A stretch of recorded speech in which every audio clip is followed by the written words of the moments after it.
Triple M NRL Journos show. Adam Peacock alongside Michael Chammas from the Sydney Morning Herald. Chammy, what's cooking? Oh, we venture up to the Hunter. Kalyn Ponga wants out. Newcastle crisis takes the attention away from the Tigers for a little bit. Danny Weidler from 9 News. I'll talk about the Dogs' new halfback, Lachlan Galvin.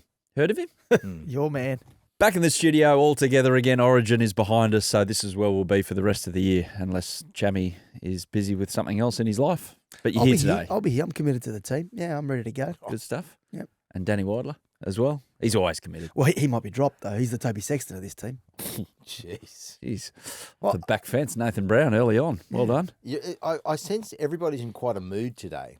What kind of mood? I've walked in, you're up to all sorts of things. You're very cocky at the moment, Why? even cockier than normal. That's not cocky. Oh, arrogant, sorry, arrogant. It's not arrogant. Isn't it? No, it's Hair's just looking happy. good, Chammy. Happy. You're looking very sharp. Thanks, mate. I'd give you a number, but I don't think it works on ringers. Hey, before we get going, See, we're discriminated against. I'm actually got a story for the team. yeah, what? I rocked up to Origin last week, Yeah. really early, about 3:30 in the afternoon, and there was this bloke in a New South Wales jersey, one of those old wizard jerseys. I was on the phone to someone, and he ran over to me, and he said, "Chammy." Not again. Yeah. Not again. Yeah, but this is good. Not again. And I was like, "Hey, mate," I was on the phone. I was just like, "Hey, how you going?" And he's like, "He's the people's champ." And I heard his accent, and it was like this really strong Pommy accent. And I said, "Where are you from?" He said, "Bradford. Flew over today for the game, flying back tomorrow." And I said, "If you're from Bradford, how the hell do you know who I am?" He's like, "We love the podcast in England. We got fans." So I don't know your name. I should have got your name, but if you're listening, big Pommy bloke from Bradford, we love you, brother. I'm ditching the people's champ moniker. I'm calling him Mr. Worldwide from now on. Pitbull. Pitbull. Oh, More hair wow. than Pitbull, though. Hey, talking of a man who has plenty of fans, Danny Weidler, he had one in the studio yesterday. You like winning too, though. But- Russ. I've seen you on a but- Sunday when Weidler gets you. You're not happy. He got me last week, the bludger. Hey? The hatchet man. I exchanged. He called me Use an the old word hack. Use the bit of hack. Mate, he called me an old hack. An old hack. Yeah. Well, you got Why the do you get off on him bagging me? I don't. It's the first time I've ever mentioned it. I'm Yeah. just saying. What about you I like rang him winning. blowing up about it and he said I'm about to get in an ice bath. You what? Yeah, Ice bath. I'm Adam. I'm what 10, 15 years older than you. 20 years older than Chammy. Yeah. I can't train like I'd like to train anymore. So I've got to have alternatives. So I look for things like I do an infrared sauna. I do an ice bath. I have to do low impact stuff these days, and that to me that's just a way of doing something, some sort of something for my body. Is this in order to get ready for the pay-per-view with Buzz later in the year on Stan Sport? Yeah, I'm more interested in that. What's going on with you two? You seem to be going tit for tat lately in the column. I love it. But lately, where have you been the last 30 Yeah, I years? know. But only like, been going is there any? 30 years, Chammy. It's good. I love it. Honestly. Why you do know you what? like it? No, I like to. Let's ring Buzz. Let's get him on. No. No, I'm going to ring him. Do you have to? Yeah, I do. I just want to. He might not answer, and Good. I'm just going to I hope ring he him. doesn't. But if he doesn't answer, Why are You're we giving okay. him more publicity? because I want to see if we can patch up this relationship or make it worse, and then you guys fire up. Patch up. patch Yeah. up. It was never together. How can you patch up something that was never together? I'm ringing Why- him. Is he on your speed dial, Chammy? I'm ringing him. Uh, If he doesn't answer, he's dead to me. I'm going to go after the old hack. Why the would you be You're live on the podcast. Don't be swearing. Oh, shit. I'm not. Listen, I got Weidler here. All right, we're just talking. Oh, the hatchet man. Yeah. Hey, Can hatchet man, how was that ice bath the other day? I heard you mention that. listen? Is there any chance you two can be friends? If No. not, just be greater enemies because I love seeing you two go at it. Oh, mate, he called me an old hack, for goodness sake. Well, mate, as I said, Sydney Takes Morning one to Herald. know one, eh, You Buzz? get the truth in the Sydney Morning Herald. Yeah, good on you. Independent always. No dramas my end, boys. All right, we'll organise it. We'll organise a lunch and we'll Although patch they- it up. Can you No, ask him I not do, to swear? Sorry, I was keeping a little count on how many cracks he's had at me and how many returns first, and I think he's well in front. Oh, Yeah. hang on a sec. How many years are you going back? We love a little bit of rivalry, Buzz. But Are you boys going to fight? No, I'm not going. Are you going? No, I'm gonna buy it though. I'm going Buzz. I'm contractually obliged to it. It's Adam here, by the way. Chammy and I are Hello, Switzerland mate. and all of this, and you two are like, I don't know, the Middle East peace process, and we're trying to bring I'm you Team together. Weidler. I'm not Switzerland. Thank you, Sorry, Chammy. Buzz. I'm Are you Switzerland. Team Weidler? Yeah, you know it. Rock solid. Oh, mate. Who built the new wing on your house? Bad line. Gotta go. Hey, boys. We'll bring it together. What? We'll be Or make it worse. One or the Yeah. other. It's No, good- we'll good bring it theatre. together. Well, We've sometimes it had- gets worse before it gets better. Look, we probably went maybe 2 decades without speaking. We do speak a little bit now, so. It's good. Is there a respect there?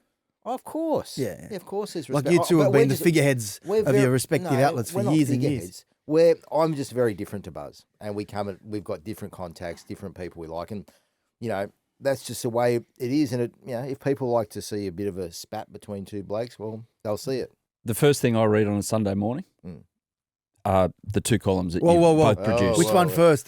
Which one were you going to Well, it say? depends which paper I get the Okay. first. Or I'm subscribed to both online, so it just depends which way I go. But Buzz's one comes out a bit earlier. He's on Saturday night. Yeah. they push them out on Saturday Yeah. night. Yeah. But I'm out Sunday morning. but I do like buying the Telegraph on a Sunday because you get the sports crossword as well. I like to. I buy both it's my big papers still. challenge. I think I'm You old still school. buy the paper? I buy 2. They're the only papers I buy all week. Physically buy the papers. Just in a general sense, I know this is a Journos show and we're going to get to the topics of the week in a moment, topped by Kalyn Ponga. When do you think there'll be no such thing as a physical newspaper? Ever? I don't know. I'm not as across it as Chammy. Chammy lives in that world day to day, but I feel like there's more and more emphasis, obviously, online Yeah. compared to. Cost efficient. Probably online. shouldn't say this, but I'm solely digital focused. I don't even. Yeah, you can I don't say even, that, but I think I don't most even people look like at the that. papers. Well, anymore. anyone under a certain age, I Yeah. reckon anyone under the age of 40 would be that way. Yeah. But I buy the Sunday papers. I like to, at some point in the day, whether it's Sunday night, whenever I get a free moment, is sit down and read front to back. I read both papers. It's disappointing because I used to love you aspire to get on the back page or the front page. I couldn't even tell you where my yarns run. I don't ask Usually the question. back I page, don't they call it look. back page Chammas. Well, mate, I'm more at a Still homepage. worldwide. The homepage is what we focus on now. He's trying to get as high up on the homepage as possible. That's what we look at. I reckon I can imagine Danny there on a Sunday morning having a nice avocado and toast down there at Bondi, just It's usually flicking Sun- through It's usually Sunday night. While having an ice bath. body and soul, working out I which do. I read wellness. Body and Soul. I read all of it. I read Yeah. the whole paper. He's young at heart, Danny. I am young at heart. I reckon the papers will be in trouble the day that Jerry Harvey decides to pull his Yes. advertising and the racing doesn't become as lucrative in terms of having the form guide in The there and the advertising, yeah. pages. And But if all I that. go, if I'm in the office at 9 and we get papers delivered every day to the newsroom.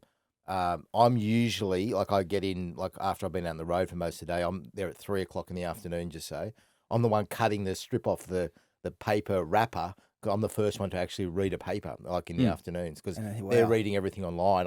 I will go and physically get a paper and sit down and read it still. It was my first job, delivering the afternoon edition of the Telegraph Mirror Oh, really? Wow. in the afternoons around the streets of Brookvale. Well, as a kid, Good I used times. to love reading the Daily Mirror and the Sun. I'd get home from school, and if my mum or dad hadn't bought them, I'd go down to the newsagents and buy both papers and read the tabloids in the afternoon. I still love it. I still really love it. Kalyn Ponga, Mm. where will he be running on to a playing field next year, and what sport will it be? I don't know. Your guess is as good as mine. But what we can tell you is that he wants out. I don't, as it sits right now, Wednesday, Newcastle were making plans to have a chat with him today to ask him questions. I think they tried to contact the agent. His name's Kent Hale Have from they Halo been blindsided Sports. by this? Yeah, they knew nothing about it when I rang them on Monday. Whoa. Okay. Yep. There might be denials on the level of, this is my assumption, that the Ponga camp might deny that they reached out. Maybe they were approached. They can spin it whatever way they I was like. gonna ask you, Chammy. I was curious. Now, let's step back in time a little bit. Andre Ponga controls Kalyn Ponga. His father, yeah. His father. Well, yeah. Well, he's a manager. Yeah, right? and he's long held a very strong influence over what the And family I does. feel like I could be wrong here, but I feel like there's been a view that they don't need a manager. That's why they're doing it with the family. And so what fascinates me about this is why would they reach out to a manager, or did the manager say, hey, listen, this is on offer out there. Let me go and look for you and see what I can find. And did they actually engage the manager, or was the manager going off on his own, off his own instinct and trying to find stuff for Kalyn where he could say, "I've found this for you. Look what we can do in rugby." That's what I want to. I can't work out. Adam would know this more than I would. I'm pretty sure in rugby union you need to have an accredited agent to do a deal, don't you? Mm-hmm. So unlike in the NRL, In league, you can do whatever you want. you can do it. Get old mate from the local petrol station to go and sign the Correct. contracts for you. Correct. So that's why, if they were serious about rugby union, they'd have to have someone sourcing. Now, whether they were approached, that's what they I'm approached curious them. That'll be debatable. Like, but one thing isn't debatable: that Kalyn Ponga has been making noise that he wants out of Newcastle. Yeah, And to rugby for sure. no, I'm not just saying rugby. That could. That's interesting. That's their most likely scenario of getting a release from Newcastle, because having had the chats that I've had, why would Newcastle release him to another club? I don't Why think. would they? Yeah, Well, if they could get something in return. well, potentially.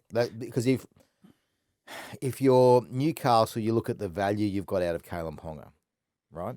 And yes, he's an absolute superstar, and there's no denying that. But would they be better off with 1.5 to spend on two players? I don't disagree. And I think people in Newcastle feel as though there might be an opportunity there to explore what life could look like without Kalyn Ponga. Because if you'd be serious about it, sorry, Adam, but if you'd be serious about what their predicament is right now, Fletcher Sharp is not a half. He's not a 6 or a 7. He's a brilliant fullback. He's a makeshift, and he's doing a good job of it. But he's a fullback. And if he's costing you a third of that price, and you play him at 1, and Dylan Brown is not a 7. I'm sorry, we love Dylan. Good luck to him with that deal, but he's a 6. Yep.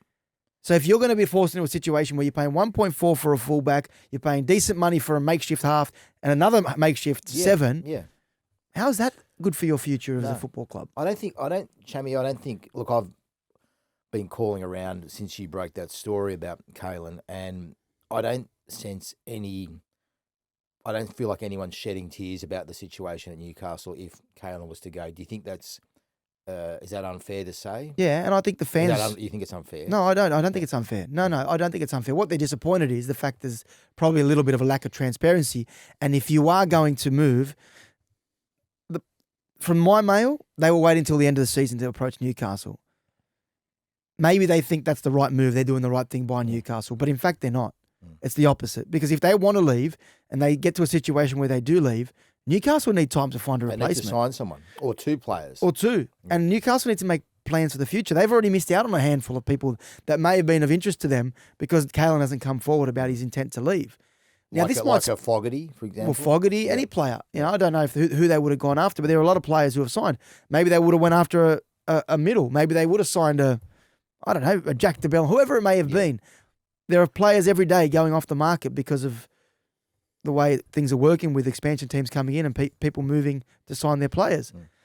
So the time is now for this to happen. And I don't think they're going to get the honesty that they want from the Pongas about where they sit, because like some of these situations, when the story comes out, it often spooks people into a position where they retreat and say nothing's going on. Look, I think the other interesting thing that's been in the background forever and a day is the Roosters.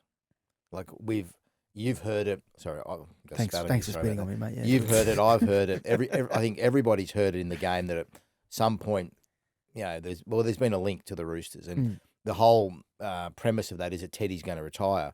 Fortunately or unfortunately, which way you want to look at it, James Tedesco's playing football better than Kalyn Ponga, has done for the last few years, and is playing. He's not showing any signs of slowing down, and I wouldn't be surprised if he wants to extend there at some point. So that might not work in the timing for the Roosters in terms of signing up Kalyn and having Teddy there as well. Yeah, I don't think the Roosters will go there. I'm sure they've explored the possibility internally about should they or shouldn't they. Yeah. But if Kalyn wants to leave Newcastle because he wants to win a premiership and doesn't want to waste the best years of his career, let's be realistic about what those options are. Okay. And who needs a fullback at those realistic options? Right. Who are they? Well, Melbourne, they're not going to. Well, they've got two. Yeah, they got Pappenhausen and Falongo. Yep. Manly, probably not. They've got Lehigh now moving ahead of Tommy. Yep. Who else is in that Raiders. window? Raiders. They've just extended KO Weeks till 2029. Yep. Warriors. Potentially, yeah. You could that, the heritage. Yeah, that could work. The Warriors. Dogs. Yeah. I don't know if they're going to. No, not after signing Galvin. Will they have the money? Doubt it. Not immediately. What, about 30-ish. Yeah, but they've signed Galvin. They've signed I've gone blank. Thompson from Newcastle. Yeah. So they've Might be short on cash. might be short on some money there. Dolphins. Dolphins have got the hammer. Mm. So realistically, of those teams who are a chance of winning a comp, Dragons. but I they're said, not- they're I not- said teams that have a chance of winning the Whoa, comp. whoa, whoa. Don't Sorry. try and bait me Sorry. here, okay? Hey. Don't try and bait me I'm here. just saying that Gutho's towards the end. So there realistic aren't many options, and I'd love to see Kalyn Ponga fulfill his potential. He's my favourite player to watch. He's my favourite player to watch, and from the moment he started the NRL, I've been fascinated by his journey. I think he's an exceptional talent, and we haven't seen the best of him. How would you describe Kalyn to deal with from a media perspective? Because I don't have much to do with him. I see him at launches and these sorts of things, and he's always polite and friendly, never overly open. Guarded. Never I really like him. I really like him as a guy. When I deal with him, he's really nice. He's respectful. He's guarded though. Do you think he's and- loved by Newcastle? What, the fans or the club? Both? Either. Yeah, I think he is loved. But I also think there's a realisation that perhaps that it is best for everyone that they go their separate ways. I put a poll up on Instagram yesterday. Yep. 3,000 votes. You're becoming like Buzz Ross. No, he's his own brand. on my own brand. Brand Chammas. Chammas. Is this on Instagram? I just said Yeah. that, Jimmy. Oh, sorry. I wasn't listening. Holy 3,000 votes. 85% of people answered yes to should the Knights let Ponga leave if he wants out. Now, granted, they're not going to be all Newcastle fans, but a lot of the feedback I'm 80% getting Rooster from fans. Knights fans is champ. we love KP, but maybe this is best for everyone. Newcastle. Let's go back to them. This doesn't happen if Newcastle have a clear plan. And, I mean, you guys would speak to it much better than I can, but I'll throw it up there. Is it fair to say they're not entirely sure what's going on with their coaching situation? They're not entirely sure what's going on with their football department. They're not entirely sure what's going on with who's leading the club overall, the CEO. So- And not casting dispersions on the quality of people that are involved at the moment, but the overall clear direction of the club is what? Yeah, it's not great, is it? Like when you look like your best player wants to leave or potentially wants to leave. And look, on Sunday, there was a fair bit of mail going around that Adam O'Brien was going to get sacked on Monday, and that Blake Green was going to be put in as coach. Mm. Now, I rang about that. I talked to Chammy about that as well. The Knights denied it flat. They said it's not happening. And so I dropped off. Then on Monday, Chammy wrote a good story saying that O'Brien could be for the high jump, unfortunately for him, at the end of the year. I think there's a fair bit of truth in that. I think that it's not guaranteed, but there has been a silence from the club, and I understand the reason there is silence from the club is because they don't want to validate those sorts of stories with a response, and that's the policy that Phil Gardner, their boss, has, and he's not an overly media friendly sort of guy. Like he's okay to deal with, but he's not someone who's always on the front foot. So I think that's the thinking behind that. But if your coach was definitely not going to be sacked or moved on at the end of the year, you would think at some point there would be a statement from the club at some level saying he's going to see out the remaining 2 years of his contract. And Chammy, well, he's been under pressure for ages now, hasn't he? I mean, he had that clause in his contract which triggered an extension. Yeah. And look, I think Adam's done a decent job. Like 4 or 5 final series is pretty good. But if you look at the picture as a whole and where the club is headed, and I think the writing was on the wall with Talon De Silva when their pursuit of Talon De Silva recently, I don't think Adam was across what was going on. What do you mean? Well, they moved the talent Without the coach's without knowledge. the coach's knowledge. Well, that's not a great sign for the coach. So they've moved in a direction where Peter O'Sullivan is the head of recruitment and he's calling the shots with Peter Parr. Is it a reflection of Adam O'Brien's coaching? No, but it shows you that the club at the moment they're not on the same page.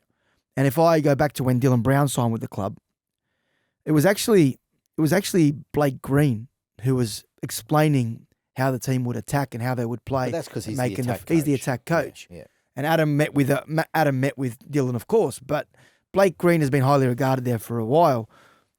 I think that the hard part for Newcastle is, while he has had a good record 4 or 5 years making the finals, it feels like they're going backwards at a rate of knots. Not from a football point of I view. don't think it's a rate solely. of knots. I think it's a slow decline. Not from a playing point of view, because they've had their excuses and reasons behind that with injuries. the roster situation. Like, he's been there 6 years and the roster is deteriorating. Their good players are leaving. They've made pretty poor investments in certain people. I don't think it's an environment where you'd say they're building towards something. In fact, they've got to a point now where they're about to undertake a complete reset. And if you're the coach at the helm in 6 years and you've got to a point where you need another reset, that's where you give the club the opportunity to say, okay, maybe we blow shit up. Maybe we start again. And with KP now knocking on the door or about to start knocking on the door to leave, the coach under pressure, my gut feel and my conversations out of Newcastle is they're moving towards a reset. The CEO's Phil Gardner's going to move away. He's the group manager. I think he's going to retire at season's end. That's the plan. Peter Parr moves into the CEO role. Chris James moves into the GM of football role. Is it the time then to completely reset the football club? Look, there's some quality people. So that's, they're quality operators, those guys you just mentioned. And I think that helps the club if those guys are going to have that sort of power. But yeah, look, it feels like a club that's gone backwards. And I deal very little with Adam O'Brien, but he doesn't, from afar, he doesn't come across as the most inspirational coach. And the fact that he came out and slammed the Newcastle fans recently, I don't know, do you recover from that? Because if there's any group of supporters that are quality and go through everything and anything and sit through years of disappointment and still turn up, it's the Newcastle fans. You look at what's going on at Newcastle, I wonder if they look across to American sports, Chammy, which you know how operate with their salary cap. You see, not all the time, but it's not an unusual move for an American, like an NBA franchise, to go, look, we've got the most out of we can with this group of players, including this superstar. We'll move the superstar on. We'll just start again. See, the thing that strikes me with Newcastle isn't so much the money. Like, think about it. Jackson Hastings, $750 this year. Yeah. Moving on. Kai Pearce-Paul. More. I think it's back, might be close to $8. Kai Pearce-Paul, I think he was $775. Moving on. They moved Saifidi on.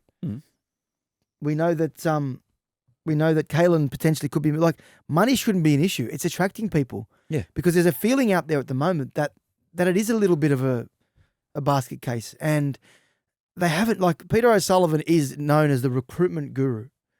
He's barely managed to strike a blow. Let's take Dylan Brown out of it for a second, because if Danny Weidler was doing the deal and offered $13 million over 10 years, Danny Weidler would have got that done. That's not a reflection of his recruitment ability. Sounds like a shot at me, though. Who, like Danny's recruitment ability or Peter O'Sullivan? But outside of that, they've gone after a lot of people and missed almost every target. That's not a good thing for your football club. They're one of the blue-collar, great rugby league clubs in our game, aren't they? Yeah, and they've also got a great draw card in Kalyn Ponga. So maybe they're sitting back and thinking, you invest $1.4 million in a player, not only for what he brings you on the field, but marketability, but also to bring other people to your football club. And that's not happening.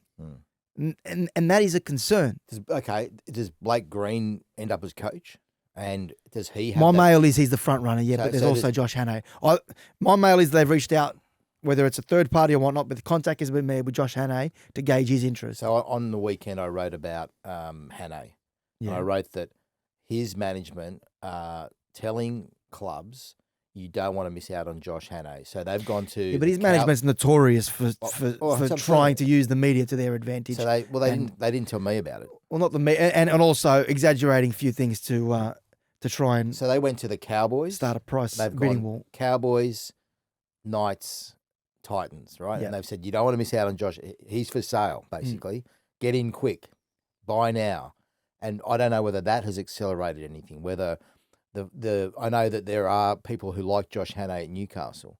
I think Peter Parr, the person you said is going to be CEO, is a fan of Josh Hannay. Yeah, from his time at the Cowboys. Yeah. So whether they're going, well, hang on, do we want to be in the situation where we miss out on a potentially very good coach? Is that a fear for us? And whether that's driving a lot of this. And I feel like in the background, that's driving some of this over. Well, it feels like there's three options looming. Gold Coast, Newcastle, and potentially North Queensland, with all due respect to Todd Payton. So if you're Josh Hannay right now, if your manager can't get you across the line on one of those three, well, maybe it's time for Josh to look at moving on the manager, because it looks like there's options opening up. And the names that are out there, it feels like there's Blake Green's the outlier because he's the one that Newcastle rate internally. And I think that the question needs to be asked, and I think it's a fair question. Blake Green's at the moment in charge of their attack. Their attack's been woeful. Mhm. I raised that question to people. He's an experienced coach. But what they tell me about Blake Green, I couldn't tell you how highly they speak about his man management, his relationship with the players, his football smarts. And the point that was made to me is that the way he's coaching is a reflection of what he's been asked to do by the head coach. And that if you want to look at what he's done as an attack coach, well, then he's the one who orchestrated the attack that led to Kalyn Ponga winning the Dally M a couple of years ago.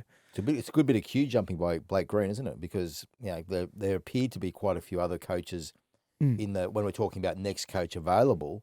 It's a big rap on him that they would consider jumping him ahead of everybody else. Well, there's three others. It's Willie Peters, Hannay, and you got Brad Arthur. But my understanding, I don't think Brad Arthur is a suit at Newcastle as well. Yeah, I am a little bit, because I don't think that. Not quite yet. Yeah, well, Warrington, I think people have seen what he's done at Warrington and not quite sold that he's ready to be an NRL head coach. Hornby? Hornby's there. I think he's right up there. Yeah. I mean, Dean Young's more likely to end up at Dragons one day. So, But I don't think Brad, everyone's making the assumption that he ends up at maybe Newcastle because he's got his kids there. But he won't end up at Newcastle. He's very close to Adam O'Brien. His kids are there, and that's the reason why he won't get there. I think Brad Arthur would be a good suit at the Titans. I think he's shown that he can rebuild a club, start a roster from the bottom, and build up and develop players. He doesn't mind kicking a backside or two along the way. So, yeah. One thing you know about Newcastle, something needs to change because since they won the grand final in 2001, 14 other clubs have played in grand finals. Right. And they haven't. Right. So yep. That's a bit of a drought. That's a good stat. It's an indictment almost. Anyway, we're off to a quick break here on the Journos edition. Oh, look, West Tigers isn't on the rundown, but Lachlan Galvin is. That and also PVL and Andrew Abdo in the USA trying to sell the dream of the NRL. Lachlan Galvin, guys, he's got 7. Seriously? Yeah, mate. So Toby Sexton, all the language around this in the last 24 hours has been along the lines of what a fantastic human being Toby Sexton is and all of that, but they had to ... Well, the language wasn't that a week ago. A week ago, the language was Toby Sexton is a great human being, but there's no way he can play Lachlan Galvin. That's what the general opinion was. But I don't know how closely some of the people have with those making those statements had looked at the Bulldogs' attack. And the Bulldogs' attack, unfortunately, against the Cowboys was as bad as it gets. And they scored 12 points against a defence that is not highly rated in the NRL. Difficult week, though. It's got the asterisk next to it because it's Origin. It's Origin, but it affected both those teams. True. Right? So I think that was the tipping point right there. I think that for quite some time now, Cameron Ciraldo has been watching Toby Sexton. He's been setting goals he wants him to achieve on the field, and he's been talking to him about whether or not he's achieved those goals. And unfortunately, Toby hasn't got to that mark.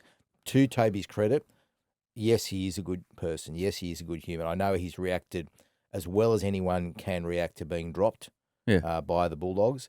But the reason Lachlan Galvin is being brought in is to provide the creative spark that the Bulldogs think they need if they are going to be a proper threat for this competition. Right now, they're in a good position to be, but the question mark is not on their defence, it's on their attack. They've scored 366 points. Right. And the Dragons, who they play this weekend, old mate across the table from you, Danny, hasn't said too many kind words about their attacking prowess. They've scored 354, so 12 less. And that's what says it. That's the problem. I mean, and it's not all Toby Sexton's fault. We know that. No. But as a halfback, and there are stats floating around about how much he's actually... Okay. I did a piece this morning. I wrote why Toby Sexton was dropped for Lachlan Galvin. So in the past 7 weeks, Sexton has not registered a single try assist for the Bulldogs. He has 6 to his name in 2015. That's one less than... 2015? 2025. Yeah.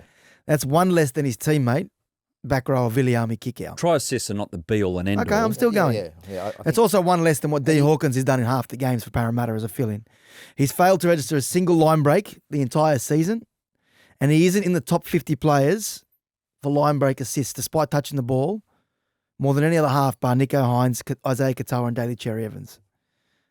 They're pretty damning statistics. Yeah. And Cham, we can't all be stats, right? It can't be. And that's why I think they've kept him in the side, because the side had been functioning well with him in it. But when you see those stats and they don't read well for Toby, and you can that validates the decision that Cameron Ciraldo has made. Not that he needs our validation. So stats are like a swimssuit. They kind of don't show everything, but they give you a fair indication Yeah, of of it. what you're packing. Yeah, correct. What Correct. you're packing. Is that Did what you you have meant? to say that? Sorry.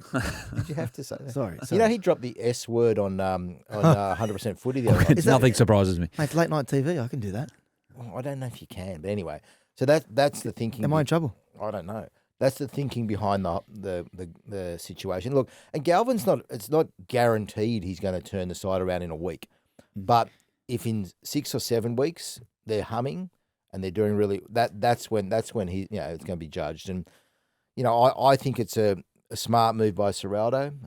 I think it's a methodical move. They were going to drop, mate. They were going to drop him. They were going to drop Sexton 8 weeks ago before the Broncos game. I said it to Gus on 100% footy in that week. We had the argument. He said it's not true, Let's not but bring I'm that telling up you, it's true. They were going to drop him for Hayward, but there were some injuries. I think Salmon might have been injured or suspended, which meant that he stayed in. Before Galvin arrived at the football club, they were going to move on. And when they spoke to the senior players about bringing Galvin to the club, not only did they give him their blessing, they encouraged it to happen because they could see there were chinks. Who are the senior in the players armour. that would talk to? Crichton? Will be Crichton, Kickow, Burton, Kick out, Burton. yeah, those sort of guys. And the other thing is, and what I wrote today is, the reason they've been holding him back, playing him off the bench, Cameron Ciraldo didn't want to expose him in their most vulnerable period of the season. They had bye rounds, a couple of byes interrupting, they had Origin. no Origin players. So what he wanted to do was giving him a bit of a taste of it, and when he had all the Arsenal there, when he had his big men back in the team, Origin window behind them, he could throw him in with the keys to the castle and said, do your best. But you know what? And that's what he's doing right now. This is the time. Their premiership begins this Saturday against the Dragons. Chammy, he's a young player, and he's going to make mistakes.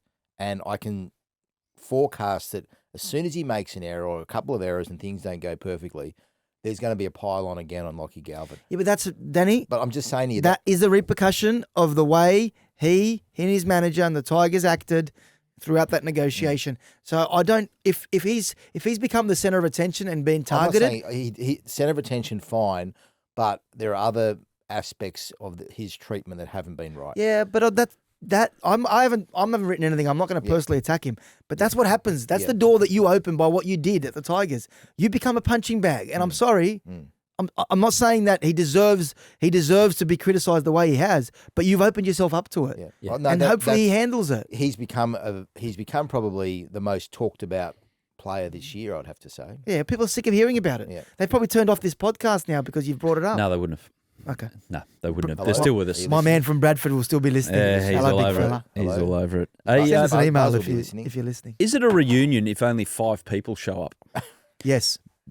Really? Yes. It still count. What constitutes the threshold of being a reunion and just like So a you're talking about the catch up? Dragons. Oh, you're talking about 2010. premiership. I thought you were talking about like Wimbledon champion reunion over the last 10 years or something. No. 15-year 2010 premiership it? reunion for Nah, St it's George pretty bad, Illawarra. eh? Pretty bad. And the only ones that went, Dean Young, Ben Craig, Jason Nightingale, Michael Wayman and Dan Hunt. You Jamie can't Soward. count two of them because you can't count 3 of them because Ben Cray's a board member, Dean Young's on the coaching staff, and Jason Nightingale works with the club in some capacity. So 2 turn up. So 2 dead up. Ooh. It's not a Why? good scene, is it? Why? Where was Wayne? Oh, well, Would have been coaching, mate, Wayne's Wayne. preparing. Has Wayne ever turned up to one of these things? I don't know. Wayne, I never expected Wayne to turn up. Wayne's But did above you that. look? No, I want to know why. Why is it like this? Well, Danny wrote the story. Do they so- hate each other or do they? Well, there are said to be some divisions within the old 2010 team. What, within the team? Yeah. What, within the team, not towards the club? Well, I think within the team, but Okay. I don't think they feel welcome at the club. All of them. Yeah. No, that's How? that's the overarching feeling, isn't it? How? Like, how? Why? How? What happened Because it was is- such a great night for the club. Oh, don't, mate, I had a beer that night. Wow. Wow. I actually did. It's the Way to last cut time. loose, Chammy. Yeah, don't like beer. Hey? Neither do I. We've got something in common. But mate, that was a great night, and I think Sowie's been made to be the poster boy of this, this coup against the club. But it's not. It's not a the coup against case. The club. No, it's not the case. And I think that Sowie's Hang on, why would you say that? Where's he been made the poster boy? in the Telegraph in your mate Oh, Buzz's story Okay, on sorry, Monday. I didn't read Buzz's story. Oh, Sledge, I didn't him read back. it. Sledge. He's spotted in Souths. Yeah, doing some work with Kit. Jamie Humphries, some kicking stuff. Okay. So the team from that night, Darius Boyd, Brett Morris, Mark Gasnier, Matt Cooper, Jason Nightingale, Soward Hornby, I'm getting excited. Neville I've gotta Costigan, Dean Young, Michael Wayman, Bo Scott, Ben Craig, Jeremy Smith, Wow. Nathan Feen, Trent Merrin, Matt Pryor, Jared Saffy. What a team. What a moment. Mm. It's a great time. Where to are be they alive. all? I don't know. Not at Cogra on Saturday night.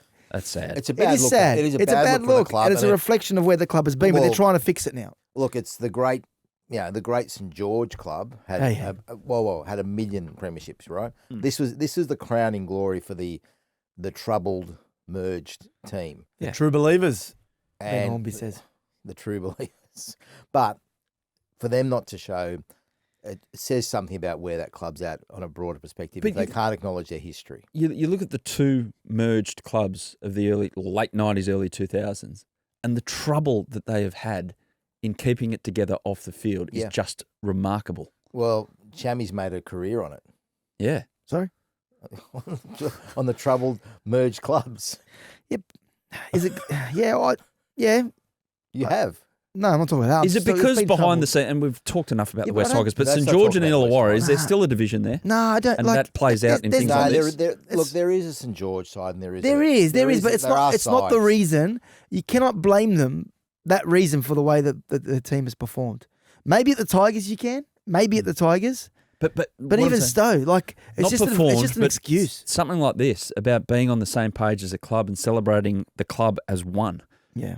Like, surely we talked before about the Kalyn Ponga situation. It's because there's not one driving ideal, it feels like, Yeah, at that club I think- behind the I think- scenes. I think that's pretty That fair. you end up, your best player, your most highly paid player thinks, I want out. Mm. Same with the Dragons in a reunion. It's like, God, you guys can't get along, so why should we feel part of it as one? The hard As sad as part that about is. those mergers is you never feel like there is a home.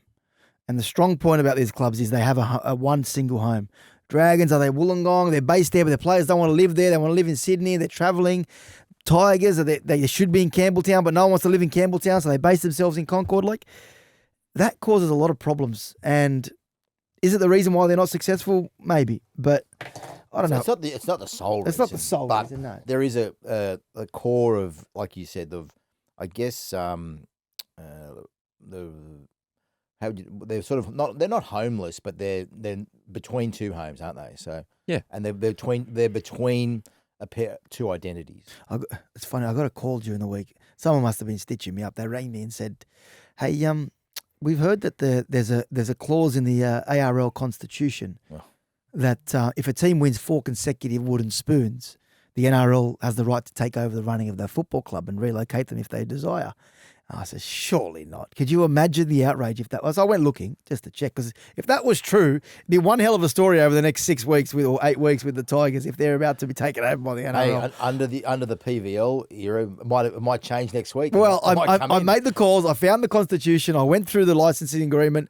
Turns out, Tigers fans, You're safe. I was set up. It's not true. Mm. Not true. You're safe. How long safe. did you waste on that? A whole day. Good. It's Tigers fans just concocting ideas to Rejoicing. But imagine To that throw was, you off. Imagine that was true. That would be a big story. Is this a big story? PVL and Andrew Abdo in the US just talking to PVL in the TV. USA. TV types.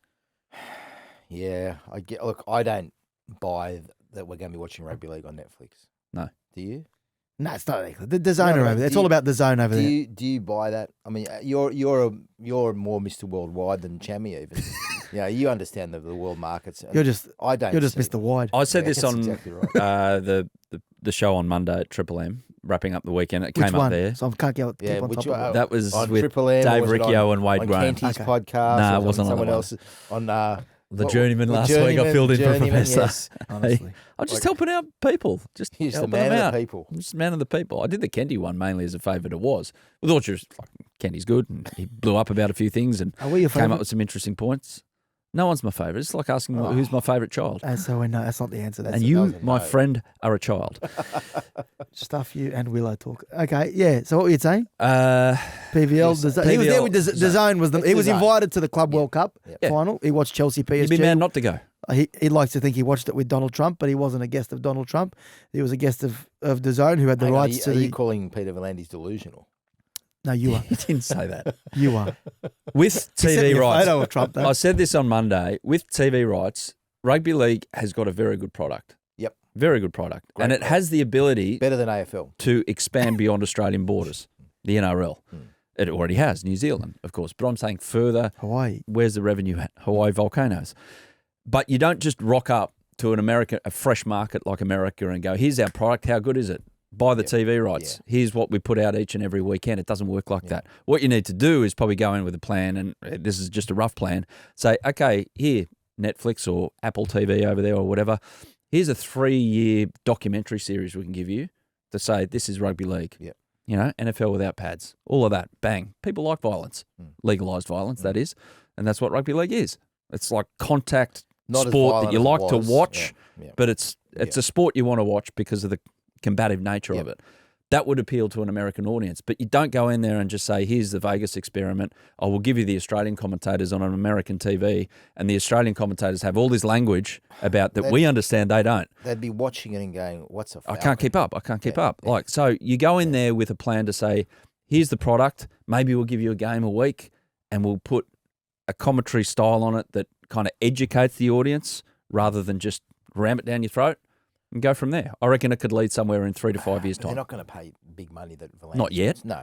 But you basically work that one out for the next one. Look, it's better that they're talking to these people. I don't know at what level they're talking to. You know, these big American. Well, he'd probably have the CEOs here of DAZN because of the Fox Sports I'm rights. talking about the others, right? DAZN, yes, because DAZN's just spent billions on. Yeah. Billions here, so they're going to need a product, and they need rugby league. What's interesting is the anti-siphoning rules have changed as well. I think what constitutes free to air, because the world has changed, and I don't know it really well, but I think there's a belief that's changed that now, if you can, for example, let's just say it is on Netflix, you don't have to subscribe, or if it's on Stan, or if it's on DAZN, It would have to be a free Netflix. that's for free. You don't have to be a subscriber to pay for that. Maybe I don't know. I'm going to give. Let's say Disney Plus. Disney Plus give you 3 games for free, and if you want to watch the other 6 games, you have to be a subscriber. So the free to air component, which is traditionally on 9, those 3 games, goes to a streaming service which offers it up for free. That opens the door to other markets. Now, if you're going to say the free to air component, Channel 9 haven't got a competition. Channel 7 can't afford to buy rugby league. Not after the AFL deal. No, but is there a competition from a streaming service who will offer that for free? Could a streaming service? I'm just saying this out loud. Could they buy Channel 10 and do it that way? Possibly. Could I don't know how much it would cost to buy Channel 10 or how much interest Paramount have in selling, but could they do that? Possibly. I would say you're bored by this. Sorry, I just yawned. No, I'm a bit tired. Sorry, I was writing last night. Good for you. Well done, doing your job. I would say that rugby league would be looking abroad at this and saying, okay, what's the strategy here? Because AFL sure as hell aren't going to get TV rights from another territory. No. Rugby league can. Yep. AFL, they've maxed out here. Yep. I think the suggestion is that their next TV deal, they'd be happy with whatever they get now because it was such a mammoth deal. But rugby league is like going down this path of negotiating with all parties here on domestic territory. League need a good deal because their previous deal wasn't good. Yeah, but they can, chip up with that. But then they can look at, okay, well, then how can we get more from over there? And that's the PVL model, revenue streams. Where can we get revenue streams? And that can be let me ask big you this, possibility. Because you're the hob, you're the head of broadcast of this podcast. Hob, What not the Hobbit. What does it do to DAZN if they don't get the NRL? Is there any value? And more importantly, what does it do to the AFL? Because my mail is that the value in buying KO or buying Foxtel was that they needed both sports. So if the NRL do a deal and they don't go with DAZN, what does it do to the AFL if suddenly DAZN have no? What is it like? DAZN need both sports. So do they not bid for the AFL if they don't get the rugby league? No, they need something because then They've just spent all these billions on Fox. Their business model. Like you look at the Fox Sports model, and I was there, but obviously for a long period of time. Footy, cars, cricket. Yeah, it's a pretty good model in Australia because that's where the eyeballs are. Well, do you think it can exist just AFL and cricket? Yeah, and maybe chuck in supercars. You need those. other sports as well chucked in, and Formula One. Formula One's up for rights negotiation as well, very, very soon. So, yeah, for as long as I can remember now, for 20 years, Fox Sports have had that cornered. So I don't really know what it looks like without one of those key components, but it's a big component. Wouldn't it be hard to imagine without It's a big part of their business model. How did Chelsea beat PSG, by the way? What? They came up with a game plan to attack the fullbacks. Incredible. You want to go into it? Incredible, yeah. I do. No. I don't think it's really for this particular podcast. But we can start up another one if you Well, want. it gives Tottenham hope. We can win the Super Cup. We can win it. Yeah, calm down. Not without Ange. Sorry, we're speaking in I Swahili don't all know of a what sudden to for you, say. Danny. I've heard of Ange. I've heard of Ange. A quick one. Origin, speaking of leaders, Laurie Daly, I heard him on radio. It was like a confession session early in the week with Laurie's radio show, and he opened the lines up to the fans, and they were all telling him what to do. It was actually good radio. And Loz was like, yeah, mate, you're entitled to your opinion. So he's taken it all on board. I just wonder when the full review will take place. Has it happened in the last week? They've or? started. Yeah, Yeah. I think Wednesday, I think Monday night, they got together to start talking about what went wrong. It's a classic case of losers have meetings and winners can. Oh, mate. Well, there's always going to be a review, Yeah. regardless. But it was hard to watch, wasn't it? It was really hard to watch. Where are your what happened. pom-poms? They're not out today. Well, I'm still a Blue. I'm still New South Wales. I can tell. And it was, I think Craig Bellamy was asked during that review, and he just said, sometimes you just don't know why. And They can spend weeks and I don't- weeks. Who I cares? can't- What's it I- going to mean? I can't explain. I don't know how anyone can explain how a team can be playing in a home decider in front of 80,000 screaming fans and come out as flat as they did. And the game was over after 5 I'll minutes. tell you what, though, it wasn't 80,000 screaming fans. That wasn't a very good atmosphere at all. I would, personally, if I'm Laurie Daly, I'd be pushing to take the deciders or big games for New South Wales to Allianz Stadium, where you make it like Suncorp. It's not going to happen. Yeah. They're not going to leave 35,000 tickets on the table. Regardless, I don't know how a team can be as flat as they were. Yeah. So And that's the obvious question is around the coach. Yep. He's safe. He's going to coach next year. So forget that. coaches. There's Well, more than coaches, one coach, but yeah. forget the Laurie debate. He's going to be there next year. But I'd asked a few questions around, because if you're going to bag the coach, it's hard to bag him when Craig Bellamy is in the camp. I asked a lot of people about Craig Bellamy's involvement, and Danny, you were there, so tell me if I'm wrong. But it seemed to those there was a deliberate tactic from Craig to make sure that it was Laurie's $1,000,000%. Laurie's Yeah, team, Laurie's yeah, show, to the point where players were like, they didn't hear from Craig very often, and that the feedback I'm getting, and that was really hard because they're all in awe of Craig Bellamy, and they want to hear from Craig Bellamy. That's interesting, yeah. And in trying not to undermine Laurie Daly, does his presence do the exact thing that he was trying to avoid? Because people are sitting there thinking, I want to hear from this guy, but he wasn't involved. Well, he was involved. He was there. His role, as you know, was, Not with dealing with the players as much. No, I'm saying. he did deal with players. He did speak to players. Yeah. But he wasn't. Look, he wasn't there every day. Yeah. He was. I reckon he was flying in and out. At one week, he had to go on 4 different. Oh, yeah, the flights. last Yeah. Frank told us Yeah, about that's his right, yeah. travel schedule. And he would come in for sessions, and he was obviously juggling Melbourne as well. But his principal role was to be there as a sounding board for Laurie. Yeah. Simple as that. And the rest of the coaching staff. And I applaud that move. But if you think that confused the players, that's an interesting perspective because players did speak to him, and he would interject at certain times when he felt there was something to be said. But this is not an under-19s team. This is a team predominantly made up of guys who have won 4 premierships in a row. Yeah. Guided by the big question for me is in the review. I don't think we'll ever know. Is that first half in particular? It was obvious what Queensland's game plan was, and they were allowed to, have that fast defensive line. Yeah. Why was it the coach's call to say no, double down on plan A? Yeah. Or was it the players' call to say no, we've got this. We know it's going to work Well, eventually, so we'll keep with plan A. I feel like everybody knew the plan. Like we knew the plan was to get the ball to Latrell and Stephen Crichton as early as possible, and Queensland were ready for that. But there was not that power through the middle, which I thought worked for New South Wales in game one. So what? Yeah, that to me then it's back to that point. Well, of, what about? I'm not going to get into the X's and O's, but you were in camp, and the feedback I'm getting also is that the players maybe a bit bored out of their brains after a couple of years in Lura. Maybe it's time for a change. That back to Coogee? Well, I don't know where, but Laurie previously took him to Coffs Harbour. That was a That didn't And work. yes, it did. They broke the 8-year Yeah, drought. but didn't they also have the Fergo and Dukes? No, that was Oh, Kingscliff. Kingscliff, sorry. Kingscliff. Yeah. Kingscliff. But mate, maybe it's time for a change. I heard the play. Like they've been there 2 years now, and you know what it's like up there because you spent a lot of time I up spent there. a lot of time. Look, I'm a boring person, and even I was bored. Yeah, yeah. Yeah. If you're bored, Yeah, if God I'm help bored. everyone else. But I don't have the same. I can't go out and play golf and do these sort of things, which they were doing because I was working the whole time, Yeah. and I have to be on site in the hotel. But and apart so- from golf, there wasn't much else that they well, were there's doing. cafes and waterfalls and golf. Yeah, you But know. you're going to be like, it wouldn't have mattered if you put them at Disneyland. Like It they've got 10 days to prepare for one game of footy. Of course they're going to get So- stale. You're talking about their mental Eventually. state of mind is coming into question for why they were flat. So, Chammy, I had a Queensland Just legend put Didn't it to perform. me.